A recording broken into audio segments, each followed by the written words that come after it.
Hope you're having a great weekend. Welcome to the Morning Blend Weekend Edition. I'm Dao Vu. Sean will join us in just a second.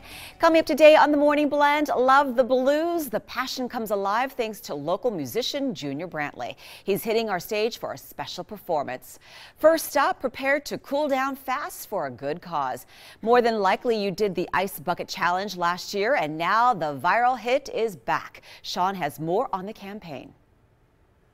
Prepare to cool down fast. The ALS Ice Bucket Challenge is back, and last year, it was a massive viral hit, and now the campaign is looking to expand on its success. Of course, why not, huh? Here to explain how you can get involved is Nancy Frates. She is a activist of ALS, and her son Pete actually co-founded the challenge. How are you, Nancy? I'm good. How are you this morning? Doing so well. I'm such a big fan. Being a Bostonian and a Red Sox fan, I know where the spark started, and I was early on it here in Vegas. Everyone's like, why are you dumping ice on your head? This before it went super viral, but we'll get into that in a second. Let's get down to the nitty-gritty of ALS, because we all hear about ALS. We've all heard of Lou Gehrig's disease. Few people know what it actually is. What is it? Yeah, you're so right. And to be perfectly honest with you, when I was told that my 27-year-old son had ALS, I was the worst culprit. I had heard of it, I knew it was bad, and I knew Lou Gehrig was 75 years ago. And what exactly I found out and what unfolded for me tragically over the next couple of days was that it's a disease that progresses through the body. It's a neuromuscular disease that dies off the motor neurons that are attached to the muscles. So within a 3 to 5 year time, the patient loses all voluntary muscles. So they become locked in, they are completely paralyzed, they lose their ability to eat, to speak, and eventually to breathe. And their prognosis is 3 to 5 years. But then the second shoe dropped when I looked at the doctor and said, okay, well, what's the treatment?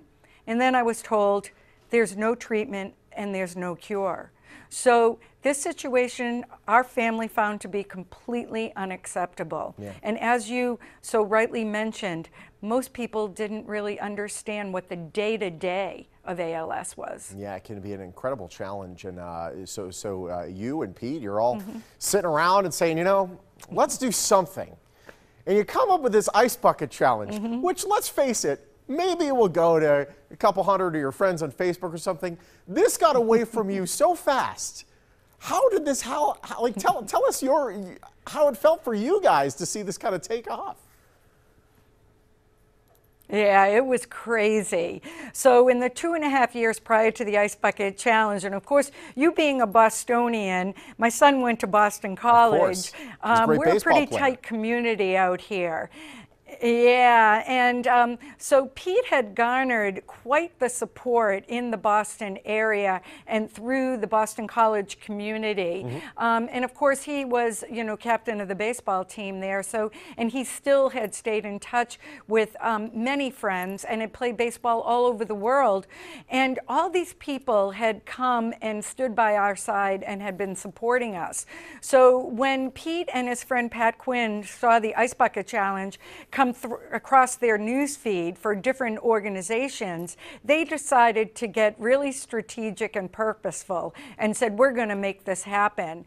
So it was these support groups of what I call them the young guns of ALS that really came to the side with us and really made it go viral. No question. I know funding kind of makes the world go round when it comes to medical research, and this increased the donations into ALS incredibly last year compared to the year prior.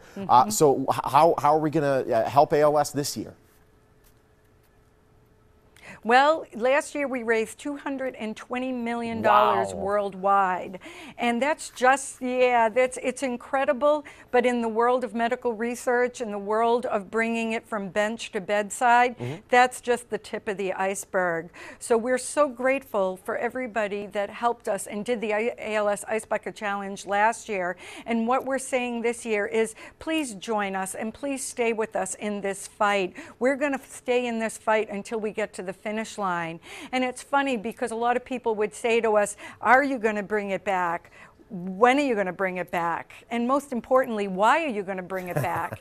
And we came up with just very simple an answer to those questions. It's every August until a cure. I love it. So we're hoping that we don't have to do this much longer. Of course. And what I'd like to tell your audience is if they could go to alsicebucketchallenge.org. It's one-stop shopping for information and places to donate. Nancy, it's an absolute pleasure. We have to go. I was at the Game 17 of the Patriots last year. I saw you guys take the field. You were the highlight of the show. And thank you so much. A pleasure. Thank you. It's been my pleasure. Take the challenge. Help create awareness for ALS. You want to learn more? ALSicebucketchallenge.org. Do it all again. I'm going on the roof. I'll do it again.